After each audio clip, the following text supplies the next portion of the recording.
Pemirsa, untuk memudahkan pencarian black box di kedalaman laut, TNI Angkatan Laut menerjunkan ROV, sebuah alat remote control yang dilengkapi kamera. Tim gabungan penyelam TNI Angkatan Laut telah menemukan 2 spot yang diduga merupakan lokasi keberadaan black box pesawat Sriwijaya Air SJ182.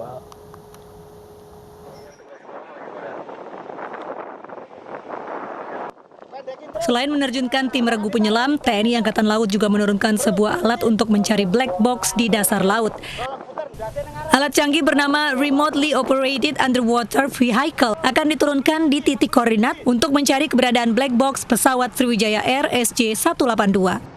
Sebelum dioperasikan, alat yang dilengkapi kamera underwater dan mampu bertahan di kedalaman air hingga 300 meter lebih itu terlebih dahulu diuji coba. Alat itu akan dikendalikan dari KRI Rigel menggunakan remote control.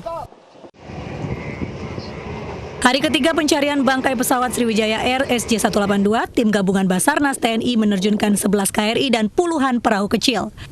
Sebuah kapal krain jenis KM Mentawai juga disiagakan untuk mengevakuasi benda-benda berat jika nantinya ditemukan tim penyelam.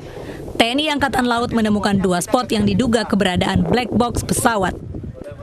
Untuk penyelam dari tim Taifib ada 14 orang, Kopaska 13 orang, kemudian di Selam Air 17 orang, Denjaka 13, dan kita juga nanti akan melibatkan 1 heli yang akan melaksanakan pengintaian dari atas. Kemungkinan ada spot-spot yang bisa dipantau dari udara. Proses pencarian diharapkan berjalan mulus dengan tidak adanya cuaca buruk dan petugas yang cedera. Dari Jakarta, Rani Sanjaya, iNews melaporkan. Ya, tim SAR sudah memarking daerah ditemukannya sinyal black box di perairan Kepulauan Seribu. Puluhan personil dari Denjaka, Taifib, dan Kopaska turun mencari black box.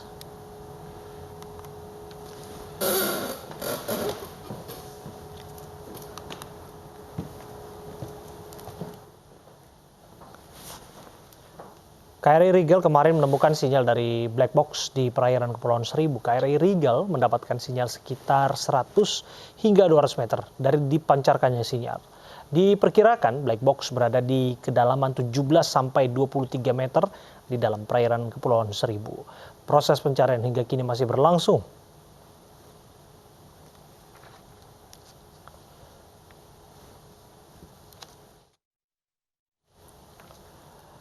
Apa fungsi black box pada pesawat terbang? Rekan saya Stefani Patricia akan menjelaskannya kepada Anda. Stefani.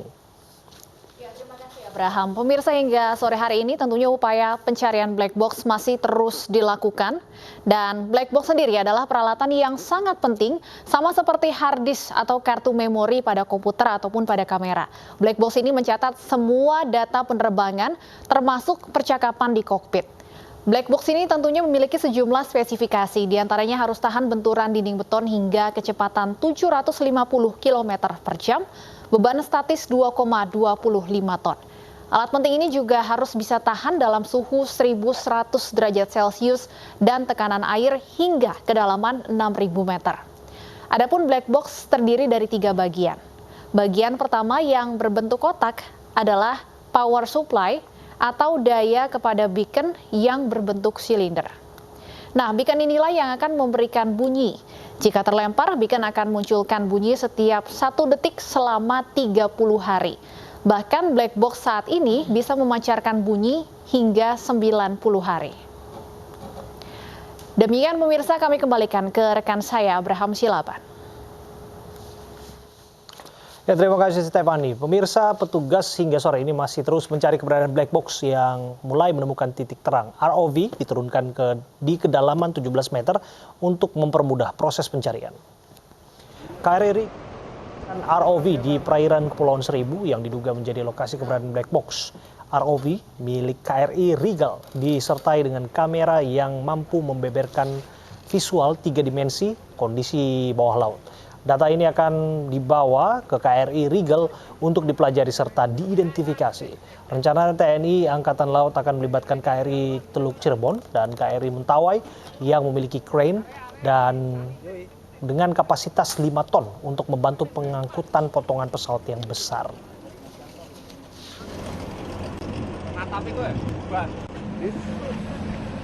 Apa informasi belum tahu.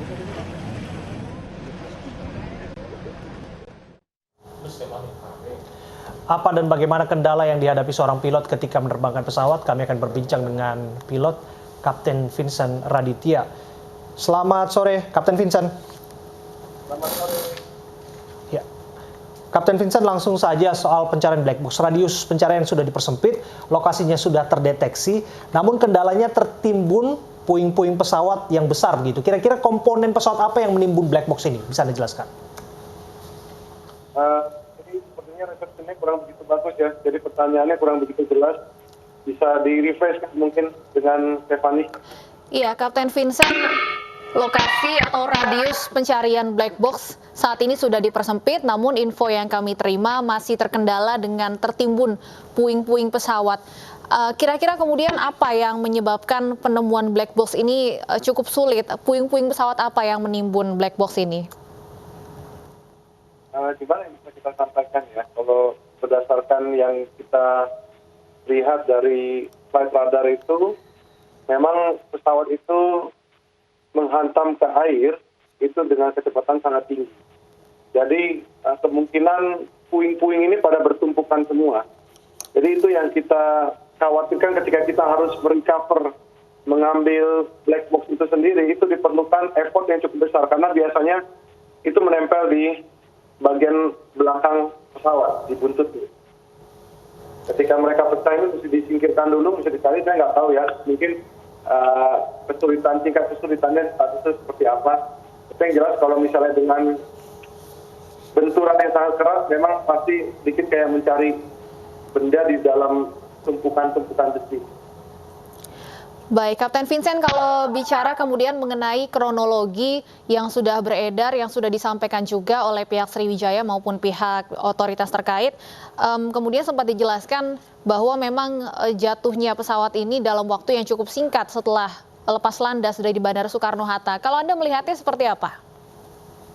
Memang itu cukup singkat ya, waktunya itu benar-benar nggak bisa disangka-sangka. Sepertinya normal semua, tiba-tiba dari kurang dari 1 menit tiba-tiba langsung lepas semuanya.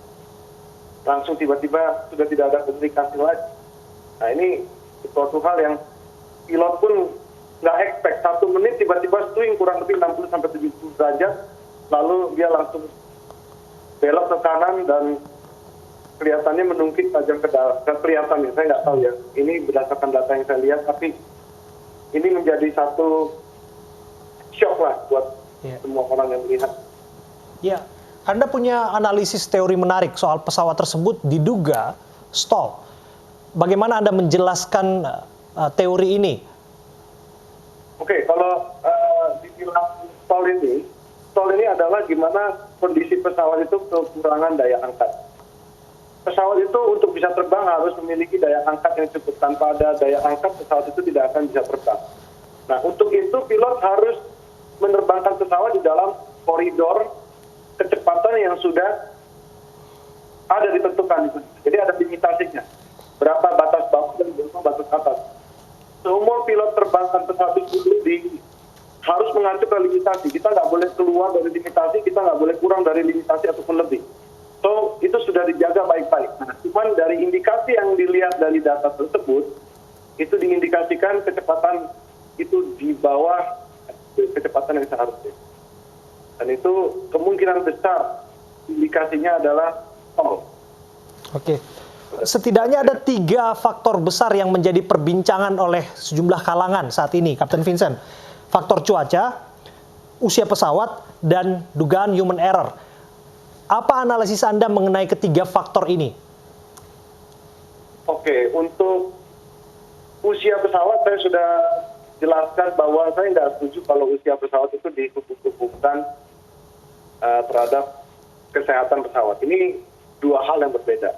Kalau kesehatan pesawat baru kita bisa diskusi di sana. Cuman kalau dari umur saya nggak setuju. Lalu kalau dibilang human error, sejauh mana nih human errornya? Kita sendiri belum punya data nih. Kalau kita sudah ada datanya, misalnya ini loh, ini yang defect, yang rusak ini, actionnya salah, baru kita bisa ngomong human error. Jadi terlalu dini kalau sekarang seseorang mengatakan bahwa ini masalah ada yang disebabkan oleh human error. Terlalu dini. Human error saya belum bisa ngomong seperti itu, dan cuaca pun saya rasa it's just a simple cell ya. Saya mungkin salah, tapi kalau memang cuaca itu se-ekstrim itu, bagaimana dengan pesawat-pesawat lainnya yang di belakang dia ataupun yang di depan dia? Jadi suspek yang utama adalah kalau human factor bukan dan cuaca bukan, ya mungkin sementara kita belum bisa menjauh lah. Jangan, saya nggak mau jauh situ, kita nggak mau menerka-nerka, cuman biar tunggu aja deh. Kalau indikasi kerusakan mesin seperti apa, Cap? Mesin, saya nggak tahu juga. Datanya kita nggak punya. Kalaupun mesinnya mati, pesawat masih bisa dipotong. Mati satu mesin, pesawat masih bisa terbang normal. Mati dua mesin, pesawat pun masih bisa gliding menuju ke landasan pacu. Bahkan di tempat di 11.000 kaki, ketika mesin itu mati, kontaknya juga masih bisa mencapai kembali kok. Oke. Tapi kalau dari pengalaman Anda, pernahkah mungkin memiliki pengalaman menerbangkan dalam kondisi cuaca yang cukup buruk seperti kemarin pada hari Sabtu itu? Oh pernah, umur saya terbang itu sudah masuk ke bermacam-macam jenis cuaca. Ke pinggirannya typhoon, wind shear, microburst pernah itu. Cuman untungnya nggak terlalu ekstrim. Pokoknya itu down drop yang besar, kita drop 3.000 kaki, saya pernah merasakan seperti itu. Cuman selama masih ada altitude, kita masih bisa merecover sih. Selama ini kebanyakan cuaca itu masih bisa kita recover. Oke. Penyebab insiden kan memang masih misteri, Kapten Vincent. Sampai saat ini pun kita masih tunggu investigasi akurat dari KNKT. Tapi soal hipotesa, data-data, fakta-fakta, kami ingin Anda membeberkan apa yang Anda ketahui, apa yang Anda petakan, andai kata Anda yang bertugas saat itu, apa yang mungkin Anda akan lakukan untuk mengantisipasi kejadian terburuk. Oh, kalau itu saya nggak bisa ikut dalam ranah itu, karena saya tidak punya data, saya tidak berkompeten, saya bukan orang yang berwenang memetakan itu, saya nggak bisa ikut campur dalam masalah itu. Cap, kalau kemudian dikatakan tidak ada sinyal emergensi terpancar dari Sriwijaya Air SJ182 ini, kira-kira penyebabnya karena apa? Kemungkinan pilotnya nggak tahu, nggak expect gitu. Itu terjadi dalam waktu yang split second, dia sendiri nggak sempat kasih signal distress, dia fokus terbangkan pesawatnya. Karena number one rule, ketika ada kerusakan, pilot harus fly the aircraft. Fokusnya adalah bagaimana kita bisa memiliki pitch, roll, heading yang benar. Jangan sampai pesawat ini tidak terkontrol. Jangan sampai pesawat ini yang bawa kita yang harus bawa pesawat. Okay. Setelah kita punya penerbangan sudah bisa difokuskan, baru kita deal with the emergency, deal with the other the system dan lain-lain. Ya. Kalau kita berbicara soal pesawat yang swing atau arahnya yang tiba-tiba membelok itu, kan derajatnya agak sedikit radikal begitu ya, Kapten Vincent. Betul. Tidak sesuai dengan direction yang sebagaimana mestinya. Kira-kira Anda bisa gambarkan kepada kami, apa yang biasanya dihadapi oleh pesawat? Apa yang dihadapi dalam waktu itu? Nah itu yang saya juga nggak tahu ya. Kalau kita putar yoke-nya, kita belokkan ke pesawatnya, perlu waktu untuk membelokkan dari heading 046 ke 339 itu perlu waktu yang cukup lama. Walaupun kita bank 40 derajat deh, tetap perlu waktu untuk menunggu. Cuma ya, Kapten Vincent, soal data kita akan dalami soal data. Bagaimana itu juga sendiri nggak tahu. Iya, kita dengarkan dulu informasi terbaru. Barangkali ini data yang penting bisa kita perbincangkan, keterangan pers dari petugas. Ada serpihan pesawat juga. Kemudian di kantong ketiga, ini kita masih temukan, yaitu adanya serpihan pesawat. Kemudian ada baju gamis warna ungu. Ada juga baju berwarna bermotif bola, ada dompet wanita, dan ada kalkulator kecil. Kemudian di kantong keempat, itu yang kita sudah kirim juga ke Basarnas, ini kantong itu berisi serpihan pesawat. Kemudian ada satu buah kemeja batik dan satu potong pakaian dewasa. Itu beberapa yang ditemukan oleh penyelam yang ada dari gabungan dari Denjaka, kemudian Kopaska, penyelam TNI Angkatan Laut, dan Marinir.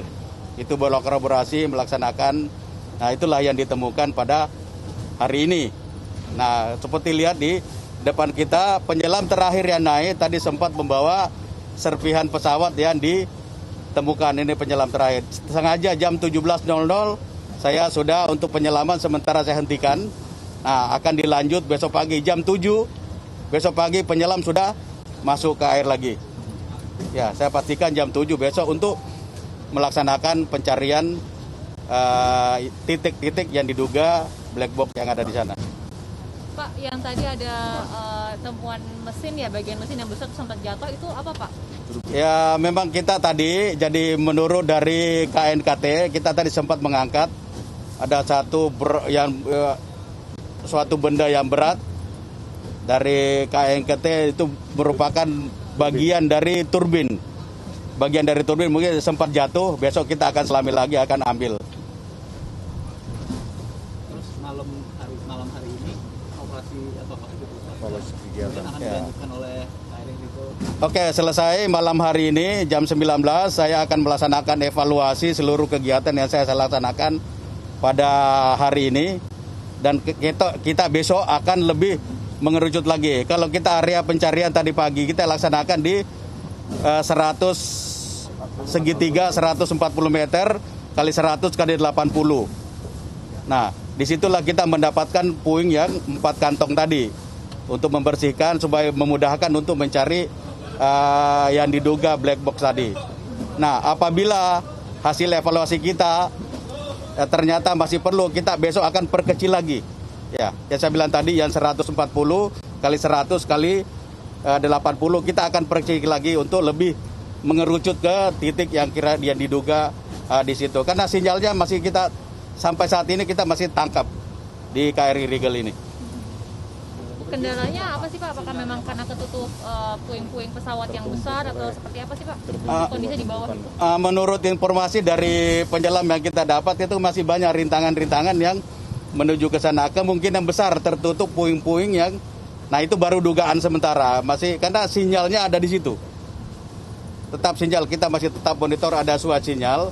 Nah, namun ya kembali lagi kita butuh kesabaran dan butuh doa dari rekan-rekan semua. Semoga besok kita lebih bisa konsentrasi penuh ke mencari itu, dan tetap apapun yang kita akan dapatkan kita akan naikkan ke pesawat. Mudah-mudahan hal ini bisa membantu dan kita akan tetap berkoordinasi dengan Basarnas tentang hal ini. Tapi kondisi arus di bawah apakah aman? Kondisi arus sangat mendukung, namun cuma ombak ya, ombak bisa kita pastikan. Tapi relatif masih aman untuk melaksanakan penyelaman. Pak, tadi yang fluktuatif Pak, ada kemungkinan nggak sinyal itu akan bergeser ke tempat lain? Mudah-mudahan tidak, karena Rigel sampai dengan hari ini tetap masih memonitor. Makanya Rigel tetap di sini dan posisinya masih tetap sama. Artinya dari awal diketemukan itu sampai hari ini posisinya nggak berubah? Sampai posisi hari ini tidak berubah. Itu tadi mungkin karena ada rintangan-rintangan, obstacle. Nah itu kita akan bersihkan lagi besok pagi sambil mencari yang kita harapkan itu. Pak, tadi kan ROV-nya itu dalam status uji coba ya Pak ya? Ya. Sekarang gimana Pak? Udah berlangsung beberapa jam apakah? Malam ini kalau tidak besok pagi-pagi ROV akan kita operasikan untuk melaksanakan foto bawah air untuk lebih meyakinkan lagi. Dan besok juga kita akan menurunkan satu skoci yaitu yang memiliki akurasi data, dan kita akan berlayar di atasnya atau melintas di atas itu, kita akan marking lagi untuk lebih meyakinkan bahwa memang posisinya ada di situ. Berarti hari ini pengambilan foto dari ROV itu sudah dilakukan atau belum Pak? Kami sudah lakukan tadi, namun percobaan masih ada di samping. Itu ya hanya puing-puing kecil yang kita dapatkan. Jadi tidak signifikan, dan kita akan upayakan tetap di 2 titik yang itu. Sekali lagi saya minta doanya, mudah-mudahan apa yang kita laksanakan ini mendapat ridho dari Tuhan Yang Maha Kuasa, dan apa yang kita laksanakan dilancarkan. Baik, terima kasih. Selamat sore. Terima kasih Pak.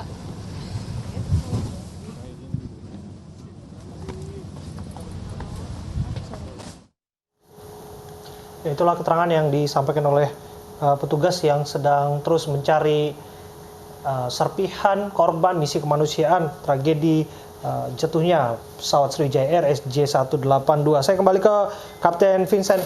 Kalau berbicara soal serpihan, segala barang bukti yang ditemukan, termasuk juga jenazah yang ditemukan, Tidak sedikit yang menduga bahwa benturan ini sangat keras yang dialami oleh pesawat ini. Bisa Anda ceritakan dan jelaskan kepada kami kira-kira benturan yang dimaksud, Kapten Vincent? Ya, kalau dikatakan benturannya keras, mungkin arahnya ke sana ya, Mas. Walaupun kita hanya dugaan yang cukup kuat, pesawat itu benturannya cukup keras dengan kecepatan lebih dari 660 km per jam, dengan bobot ya anggap aja 50 sampai 60 ton. Itu bagaimana kerasnya, sehingga yang tadinya satu buah pesawat yang utuh belum tentu bisa menjadi satu utuh lagi. Ini sulit lah kalau misalnya kita bahas lebih detail, karena ini sedikit ada sensitif ya. Ini belum pasti, sebelum kita temukan flight directorate order-nya kita nggak tahu sebagaimana, cuma kita bisa tentukan bahwa kelihatannya sih arahnya seperti itu. Cap, sebenarnya apa sih yang akan terjadi pada saat pesawat ini kehilangan jatuh dari ketinggian 30.000 meter ya, 30.000 kaki yang diinformasikan. Apakah ada dugaan terjadinya ledakan seperti itu? 30.000 kaki atau 11.000 kaki ya? Ini saya mau konfirmasi dulu. Yang saya dapat itu 10.900 kaki. Oke, jadi berdasarkan informasi 10.000 kaki ya, Cap ya? Ya, apa yang akan terjadi 10.000 jika kaki kehilangan ketinggian dari 10.000 kaki ya? ini? Kalau stall di 10.000 kaki tergantung intensitas stallnya. Kalau stallnya cuman sedikit sentuh-sentuh dengan stalling speed itu di bawahnya sedikit, masih bisa di recover secara normal. Mungkin kita losing altitude mungkin hanya 1.000 sampai 2.000 kaki masih bisa dicapai. Tapi ketika stall ini berikut ditambah bank yang signifikan, nah ini rada susah di recover dengan ketinggian 10.000, apalagi dengan airspeed-nya yang kecil. Airflow di kita punya flight control tidak sebegitu efektif untuk mengembalikan ke flight path normally. Belum tentu bisa kalau misalnya full stall dengan kecepatan 115 knot untuk di recover dengan ketinggian 10.000 kaki. Nah, itu yang menurut saya cukup berat. Cap, tadi ada sempat menyampaikan pernah juga mengalami terbang dalam kondisi cuaca buruk, kemudian kehilangan ketinggian sampai 3.000 kaki kalau tidak salah ya. Apa sebenarnya yang harus atau bisa dilakukan oleh pilot dalam kondisi seperti itu? Pastinya nomor satu, kita sudah tahu prosedur bagaimana masuk ke dalam cuaca buruk, di mana kita akan expect moderate to severe turbulence. Yang penting adalah bagaimana kita protect struktur dari pesawat kita itu sendiri. Jadi kita harus kurangkan kecepatan kita, di mana struktur kita ketika kita terkena dengan severe turbulence, moderate to severe turbulence, dipastikan struktur pesawat kita mulai dari sayap, mulai dari semua flight controlnya bisa bertahan dengan baik. Jadi lebih baik dia stall terlebih dahulu daripada sayapnya patah. Jadi kita kurangkan kecepatannya ke turbulence speed yang direkomendasikan dari manufaktur, dan kita hindari sebaik-baik. Soalnya yang kita bisa bahas itu cuaca buruk bukan hanya awan doang ya, biasanya juga ada es juga. Kadang-kadang hujan es juga kita bisa hadapi di ketinggian 25.000 sampai 30.000 kaki. Cuman kalau di 10.000 ini es less likely biasanya. Masih nggak terlalu kencang gitu. Ya, Kapten Vincent, nanti saya akan berdiskusi mengenai insiden ini yang menodai catatan keselamatan penerbangan di tanah air. Apa pandangan Anda mengenai ini? Namun jangan dulu dijawab, komentar Anda akan kita dengarkan sesaat lagi usai dialog. Usai komersial break berikut ini.